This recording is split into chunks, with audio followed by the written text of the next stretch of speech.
खुलुमबाय बड'लेण्ड एंखं टेलिभिजन स्टुडिय'आव आं हायना श्रीगयारि दिनै फुंबिलिनि गाहाय रादाबफोराव दङ। लाइमोन गांखं एपिसिसिनि आफादगिरि अंकिता दत्तखौ पुलिसआ बोजोर खालामनानै एरेस्ट खालामदों। शिबसागराव 13 ग्राम ड्राग्सजों लोगोसे सासे आइजो हमजादों। चाइनानि सान्थ्रि हानजाया भारतनि लांखारजानाय मिरान तारनखौ भारतनो गथायफिनबाय। अरुणाचल प्रदेशनि साखाथियाव थानाय गगामुख हालामनि बन लायग्रा बर' सुबुंफोरखौ मिरिफोरा बुना हरदों। चिरां जिल्लानि सिङाव थानाय फुलगुरिनि पिसिडिसि मेम्बार दीपांकर दासनि सायाव गोख्रों रां जाख्ल'नायनि अजद। गुवाहाटीआव सासे आइजोआ एटिएमनिफ्राय रां लुथिदों। बिहाराव जौ लोंनानै 6 सुबुंनि जिउ गोमादों। दानिया फैदो आबुं रादाबाव।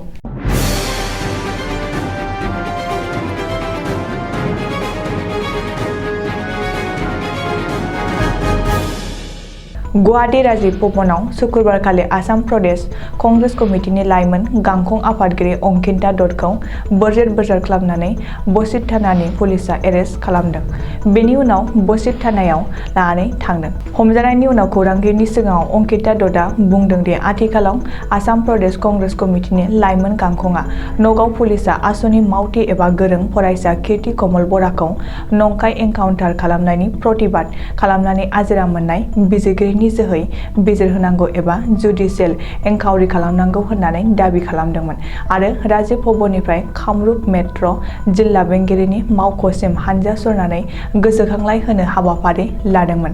नाथाय बे समावनो पुलिसआ राजीव भवनाव होबथानानै अंकिता दत्तखौ एरेस्ट खालामदों। शिबसागर नोगोरनि उरथुमायाव सासे आइजोआ 13 ग्राम ड्राग्सजों लोगोसे हमजादों। पुलिसआ संगालिनि जोहै शिबसागरनि हस्पिटालाव रडआव बै आइजो ड्राग्स फालांगिखौ हमनो हादों। पुलिसनि सुलुङाव फोरमायनाय बादिब्ला हमजानाय आइजोनि मुङा सुल्ताना बेगम। सुल्ताना बेगमनिफ्राय गं 13 ड्राग्स कन्टेनारबो मोननो हादों होननानै मिथिहोदों। पुलिसआ सुल्ताना बेगमखौ एरेस्ट खालामखांनानै सेबखांनायनि उनाव जोबथेसालियाव दैथायहरदों। अरुणाचल प्रदेशनि आपार सियांग जिल्लानि 17 बोसोर बैसोनि सासे फालांगिरिखौ चाइनानिफ्राय रैखाथि हानजाया दैखारलांदोंमोन। थांनाय मंगलबारखालि 16 गामिनि सानै फालांगिरि मिरान तारन आरो जनीखौ अरुणाचल प्रदेशनि आपार सियांग जिल्लानि लुटाजारनिफ्राय चाइनानि PLA रैखाथि हानजाया लाना खारो, नाथाय जेनीआ खारखोमानानै बिसोरनि आखाइनिफ्राय बारग'यो। बे जाथायनि सायाव जनीआ खारग'नानै 16 गामिनि मिरान तारनखौ चाइनानि रैखाथि हानजा PLA लांनाय जाथायखौ खोन्थायो। सुलुङाव मिथिनाय बादिब्ला लांखार जानाय सुबुंखौ फिन गथायफिननायनि खौरांखौ मिरुनि मन्त्रि किरेन रिजिजुआ बिस्तिबारखालि गावनि टुइटारनि गेजेरजों टुइट खालामनानै रोखा खालामना होयो। हाजोआव बन लायनो थांनाय 3 बर' सुबुंफोरखौ मिरिफ्रा आबरफोरनि सियादि साननानै बुना हरदों। मख'जाथाव दि दासान्दि आसाम आरो अरुणाचल प्रदेशनि गेजेराव हा सिमानि गेजेराव दावराव-दावसि सोलिबाय थानाय समावनो मोनसे दुखुनांथाव जाथाय जादों। आसामनि साखाथियाव थानाय गगामुख हालामनि 2 नं पाहारपुर गामिनि 3 बर' सुबुंफोरा नखराव बननि गोनांथि जानायलाय बन लायनो मिरिफोरनि साखाथियाव थानाय हाजोआव बन लायनो थांदोंमोन। बे समावनो हाजो खाथिनि बर'थि गामिनि माखासे मिरि सुबुंफ्रा बन लायनो थांनाय 3 बर' सुबुंफोरखौ बन दाननो बादा होयो। नाथाय उनाव हाजोआव बन लायनो थाङैलाय पाहारपुर गामिनि 3 बर' सुबुंफ्रा न'फारसे गिदिंबोफिननाय समावनो खाथिनि मिरि सुबुंफ्रा गाज्रियै बुयो। सुलुङाव मिथिनाय बादिब्ला मिरिफोरा बन लायनो थांनाय 3 बर' सुबुंफोरखौ आबरफोरनि सियादि साननानै गोबौ हाथियारजों गोदोना आरो आखाइयाव गाग्लोबदों। मिरिफोरा दासान्दि अरुणाचलजों लामानि जेंना जालायनानै दं। दिनै बे जाथायनि सायाव गगामुखनि माहारियारि आफादा जाथाय जानाय जायगायाव थांनानै खौरां लाहैदों। दिनै फुलगुरि पिसिडिसिनि मासिगिरि दीपांकर दासनि सायाव रां जाख्ल'नायनि रायजो राजाफ्रा गोख्रों अजद दैखांदों।